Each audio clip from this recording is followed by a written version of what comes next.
지난 시간에 임플란트 수술을 위한 진단하고 치료 계획하는 것, 처음에 이제 수술을 받기 위해서 환자의 전신적인 상태가 문제가 없나 뭐 이런 것부터 해서 구강 내 상태도 확인하고 눈으로 우리가 육안적으로 직관적으로 알 수 있는 그런 부분들을 어느 정도 확인을 한 다음에 이렇게 이가 빠진 부분을 실제로 우리가 대략 짐작으로 하는 게 아니고 이를 이렇게 정상적으로 만들었다 생각해서 요거에 맞게 임플란트를 심어야 되니까 진단형 납형이라는 걸 만들어서 이렇게 본다. 아, 실제로 치아별이 이렇게 되겠구나 하는 거를. 이 치아가 이렇게 기울어져 있으면 이게 이렇게 뿌리가 이렇게 기울어져 있는데 임플란트가 이렇게 들어가면 안 되겠지, 그지? 그러니까는 이런 식으로 이제 치아도 이렇게 좀 기울게 만들어야 돼요. 엑스레이를 보고 그런 식으로 최대한 우리가 이게 생각할 수 있는 그런 거를 다 생각을 해서 최종적으로 이를 어떻게 만들 건가를 이제 만들어 보는 거예요, 미리. 그래서 이거를 복제를 하는 거예요. 그래서 복제 모형을 만들어 가지고 여기다가 그 엑스레이용 스텐트를 만드는 작업을 잠깐 보여주는 건데, 이렇게 이제 뭐 옴니백이라는 걸 찍어서 여기다가 넣어도 되겠죠, 그죠? 그래서 치아 4개, 그거에 보통 우리가 임플란트를 심을 때 제일 좋은 거는 이렇게 치아의 중앙 부위로 임플란트 홀이 들어가도록 이런 식으로 생각을 하고, 그죠? 이렇게 들어가는데, 이 뼈의 또 중심하고 맞아야 되니까 뼈의 상태, 뼈는 여기 있는데 치아는 여기 있다 그러면 뭐 이렇게 심어야 되나 아니면 뼈를 이렇게 만들어야 되나 그런 계획을 세워야 될 거 아니에요.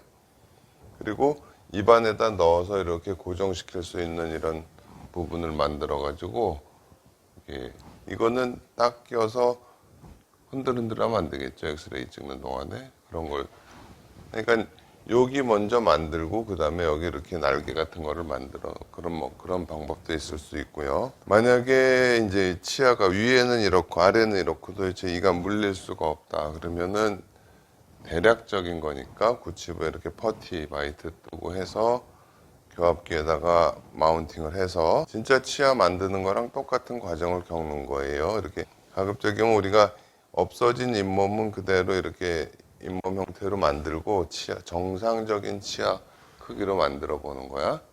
이렇게, 아, 이렇게 배열이 이렇게 될 거구나. 우리가 미리 한번 생각을 하고 이거에 맞춰서 임플란트를 심던지, 만약에 뼈가 부족하면 뼈를 만들던지 해야 되겠다.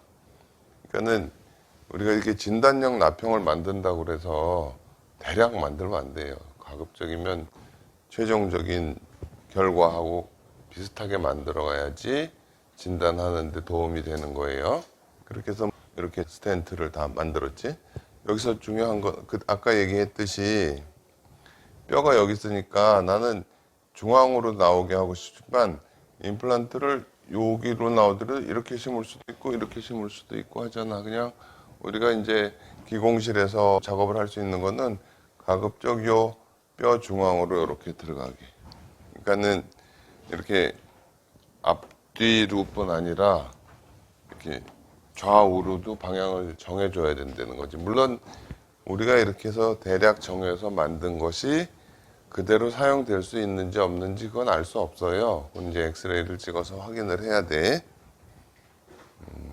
위에도 뭐 다 이런 식으로 다. 그리고 항상 그 웩스업을 할 때, 납형을 만들 때 여기도 봐요. 여기도 보면 항상 여러분한테 얘기하잖아. 상악치아의 어금니는 약간 이렇게 쓰러져 있다 그러지. 어? 설사 아랫니가 평평하다 그래도 이렇게 만들어 놔야 돼. 이렇게 아래는 이렇게 쓰러져 있고 그 각도를 맞춰서 왁스업을 해야 된다는 거지. 납형을 만들어야 된다는 거예요. 그래야 이제 우리가 대략 방향도 이렇게 표시를 해가지고 요대로 심는다라고 생각을, 옆으로도 대략 이런 방향, 그냥 일자로 쭉쭉 세우는 게 아니에요. 치아의 이 전체적인 방향하고 맞춰서 어차피 임플란트 수술을 할 수밖에 없으니까 여기도 마찬가지고 그렇게 해서 이거는 뭐 또 다른 방법이죠. 이렇게 아예 우리가 이 옴니백으로 뜰 때 여기다가 이런 식으로 그냥 날개까지 다 만들어 가지고 한꺼번에 만들 수도 있겠죠. 뭐 방법은 여러 가지. 그다음에 이제 아까 얘기했지만 여기 이렇게 잇몸이 푹 꺼져 있는 부분은 그냥 이런 핑크 왁스 같은 걸로 채우고 정상적인 치아 사이즈만큼 만든다. 그리고 또 우리가 여기 이렇게 푹 꺼진 채로 이를 만들면 이게 모양이 안 나와요. 그러니까 짐작을 할 수가 없어요. 이렇게 메꿔 놓고 작업을 한다는 거. 그리고 실제로 치아가 요만큼 있는 데까지만 표시를 해야지 엑스레이를 찍었을 때 뼈에서 여기까지 거리가 얼마 되구나 그런 걸 알 수 있을 거 아니야, 그지? 최대한 정상적인 치아의 크기, 뭐 전후 방향, 좌우 방향을 다 맞춰서 나평을 만들고 그거에 맞게 이렇게 표시를 금속 제품 같은 거를 넣어서 위치 방향을 표시를 한다 그 얘기예요. 이게 이렇게 됐어. 이걸 어떻게 하나? 이걸 어떻게 하나? 그냥 막연하게 생각하는 게 아니에요. 이게 작업을 해서 실제로 정상적인 치아를 만들어 보면 이분은 원 상태로 회복을 하려면 앞으로 뼈가 도대체 몇 밀리야? 한 4mm 이 정도 이렇게 나와야 되는 거예요. 높이는 뭐 근 10mm 이렇게 또 살릴 수 있어야 되는 거잖아요. 그러면 우리가 뼈를 이만큼 살려서 할 수 있는지 아니면 뭐 다른 방식으로 어떻게 해결을 해야 되는지 그런 거를 결정을 해야 되는 거죠. 그러니까 미리 치아 위치를 정확하게 잡아봐야 치료 방법도 우리가 결정을 할 수가 있는 거예요. 그죠? 정확하게. 치아가 하나도 없어. 치아가 하나도 없으면 어디다 뭘 해야 되는지 전혀 알 수가 없잖아요. 그럴 때 하는 게 이제 틀리죠. 틀리, 덴처라는 거. 위에는 전체 틀리고 아래는 부분 틀리고. 그래서 이제 틀리 만드는 과정하고 똑같이 하는 거예요. 뭐 이런 작업들을 해서 대략 윗니 아랫니 관계를 잡고 치아를 이렇게 쭉 배열해서 이렇게 만들어야 되겠구나. 그러면 이제서야 치아의 위치들이 결정이 될 거 아니야. 그리고 이 치아서부터 뼈까지는 또 얼마나 부족한가 양이. 그래서 그 치아의 위치에 맞게 가급적이면 여기도 봐봐. 여기도 보면은 가급적 뼈 중앙으로 이렇게 들어가게 위치를 잡았어요. 그런 식으로 해서 이제 이걸 입안에다 넣고 이렇게 대략 위아래 파노라마 사진. 여기 보면 이렇게 이제 신경이 지나가는 길이 있어서 여기는 일반적인 방법으로는 도저히 임플란트를 심을 수가 없겠구나. 이것도 이 정도는 알 수가 있어요. 이렇게 이 치아의 각도와 임플란트의 각도가 이렇게 비슷하게 들어가야 되는구나. 전후 각도 다음에. 근데 이걸 단층 촬영을 해서 보면 우리가 맨 뒤에 심으려고 한 8번 정도 되는 위치에 여기다 이렇게 이제 임플란트를 심는다고 우리가 표시를 해 놓은 거잖아요. 실제로 뼈의 중앙에 들어가려면 각도를 살짝 이렇게 맞춰야 되겠죠. 그죠? 그리고 이 부분에 뼈가 많이 모자르겠죠. 그지? 그러니까는 최대한 모형상에서 이 좌우 각도도 맞춰서 우리가 만들어 보지만 이렇게 차이가 날 때는 이제 시술을 하면서 적절히 조절을 해야 되는 거예요. 여기 12번이면 요 부분인데 요 부분에는 요만한 임플란트가 들어가려면 너무 뼈가 없어 사실은. 그러니까는 대략 여기다가 우리가 그런 뼈를 만드는 계획을 세울 때도 임플란트가 이렇게 들어가야 되니까 이 부분을 이렇게 쌓아야 되겠구나. 그죠? 어떤 때는 뭐 이렇게 여기는 주로 뭐 안쪽을 쌓아야 되겠네. 이런 식으로 판단을 하는 거예요. 그러니까 정확하게 치아가 정상적으로 있어야 될 위치만큼만 딱 표시해서 뼈하고 치아하고 어떻게 회복을 해야 되는가라는 거를 생각을 해야 된다는 거지. 뭐 다 마찬가지예요. 몇 군데 볼게요. 아래는 이제 아래 턱뼈에는 여기 신경 지나가는 길이 있는데 여기다 임플란트를 심으려면 이 신경이 건드려지니까 안 되겠죠. 특수한 방법으로 우리가 이 신경을 피해서 이렇게 심는 경우도 있기는 해요. 그래도 어쨌든 이렇게 단면을 봐서 이 신경의 위치라든지 이런 거를 정확하게 확인을 해야 된다는 거. 그러니까는 대략 그래요. 그래서 우리가 이제 윗니 아랫니를 대략 볼 때 알아둬야 되는 거는 여기 이렇게 상악동이라는 게 있다고 그랬잖아. 여기 이 광대뼈 밑에 뼈가 비어 있는 이쪽은 뼈가 많이 비었고 여기는 조금 뼈가 차 있고 뭐 그래요. 부위에 따라도 다르고 사람에 따라도 다르고 그래. 그다음에 여기 좀 흐릿하지만 이렇게 하치조신경이라고 아래 어금니 쪽에는 신경 지나가는 길이 있어서 상악동, 하치조신경 이게 이제 우리가 뼈를 다룰 때, 턱뼈를 다룰 때 제일 알아둬야 되는 이제 중요한 구조물이라고 생각을 하면 돼요. 그래서 뭐 예를 들어서 또 여기도 마찬가지야. 다 이렇게 임플란트를 심으면 어떻게 되겠어? 이 뼈를 뚫고 나오겠죠, 그죠? 이 형태까지는 근데 기공실에서는 알 수는 없어요. 그러니까 이렇게 만들어 놨지만 실제 심을 때는 이런 식으로 심을 거지. 단층 촬영을 해봐서 우리가 이렇게 만들어 놨기 때문에 아, 이 각도는 안 되겠구나, 이렇게 심어야 되겠구나, 그렇게 판단을 하는 거죠. 그러니까 스텐트를 팔 때 수술하면서 이렇게 조절할 수 있는 여유가 있게 파줘야 돼요. 아니면 아예 정확하게 맞는 스텐트를 다 확인된 걸 만들어서 그대로 할 수도 있어요.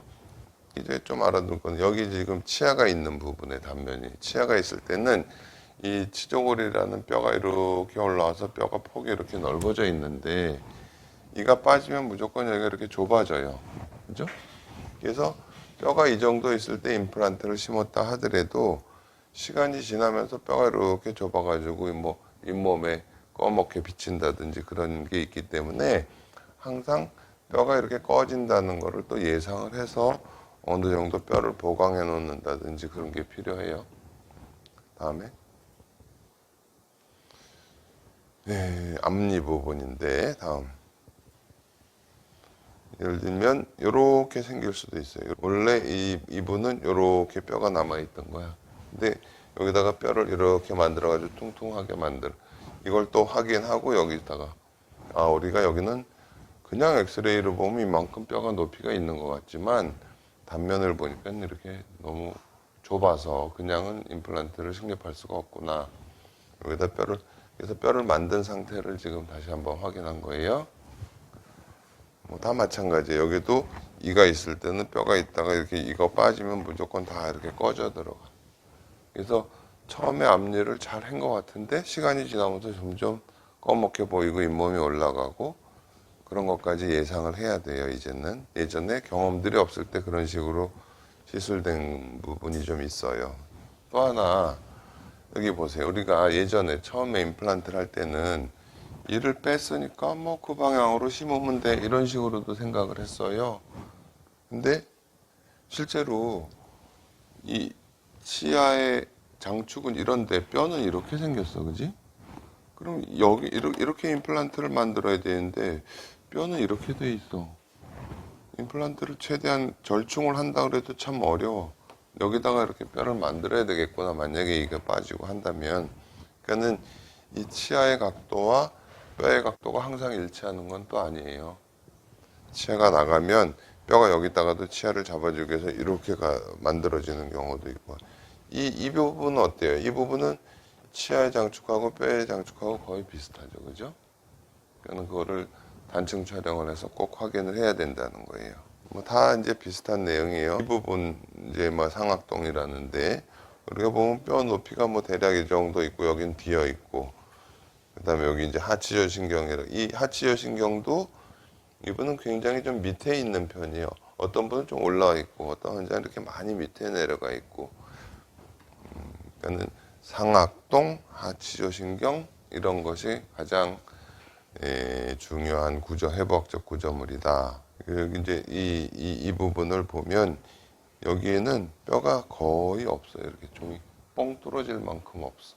일반 엑스레이로 이걸 파악을 할 수가 없어요. 반드시 단층 촬영을 해야 돼. 예전에 우리가 초기에 임플란트 할 때 단층 촬영을 해야 되냐 말아야 되냐 그런 얘기가 있을 때 아주 보수적으로 미국 학회에서도 추천하기를 아주 꼭 필요한 경우에만 제한적으로 찍는다 이런 식으로 표현을 했는데 나는 좀 생각이 달라요. 우리가 시술하기 전에 이 뼈의 상태를 입체적으로 정확하게 알고 들어가야 그러니까는 우리가 시술하는데 이 부분은 좀 해로운 부분, 이 부분은 좀 이로운 부분이 있다. 단층 촬영하는 게 약간의 방사선량을 쪼이지만 시술을 정확하게 하는 데는 유리하다 그럴 때는 어느 게 완벽하게 유리하고 어느 건 완벽하게 해롭고 그런 것보다는 상황에 따라서 이거를 그래도 이익이 해로운 것보다는 더 많다 그러면 그렇게 하는 게 더 낫다고 판단을 하는 거예요. 여기도 봐요. 여기 보면요. 이게 우리가 일반 엑스레이로 보면 이 정도 높이 뼈가 있어 보여요, 사실은. 그죠? 여기 와, 이 정도면 뭐 잘하면 짧은 거 좀 심으면 되지 않을까? 근데 단면을 보면 실제로 요만큼밖에 없는 거예요. 뼈가 이렇게 두꺼워도 단면에 저렇게 나오고. 요만큼 뭐 임플란트 들어가면 주변에 잡아줄 수 있는 건 요거밖에 안 된다는 거예요. 그러니까는, 근데 이제 요즘에 우리가 치과에서 쓰는 치과용 콘빔 CT라는 거는 우리가 이제 일반 병원에서 신체 검사할 때 찍는 CT랑은 그 방사선 조사량이 많이 달라요. 그러니까 뭐 크게 걱정하지 않아도 돼요. 이제 입체적으로 이렇게 또 볼 수도 있죠. 이런 뼈를 입체적인 형태로 보면 이제 조금 더 직관적으로 판단하는 데 도움이 될 수도 있고. 그래서 이건 여기까지 해서 진단과 치료 계획이라는 걸 끝날 텐데 치료 계획에 대한 거는 이제 실제로 하면서 더 얘기를 해야 되니까 기본적으로 진단과 치료 계획 두 번째는 치아가 있어야 될 위치. 예를 들어서 이렇게 전후 방향으로 뭐 뿌리가 이렇게 됐으면 임플란트도 이렇게 심어야 되겠구나 이런 생각을 해야 된다는 거고 그 다음에 단면을 형태를 봐도 뼈가 이렇게 있던 뭐 이렇게 있던 뭐 이렇게 있던 일반 엑스레이에는 다 비슷하게 여기서부터 여기까지 뼈가 있는 걸로 보여요.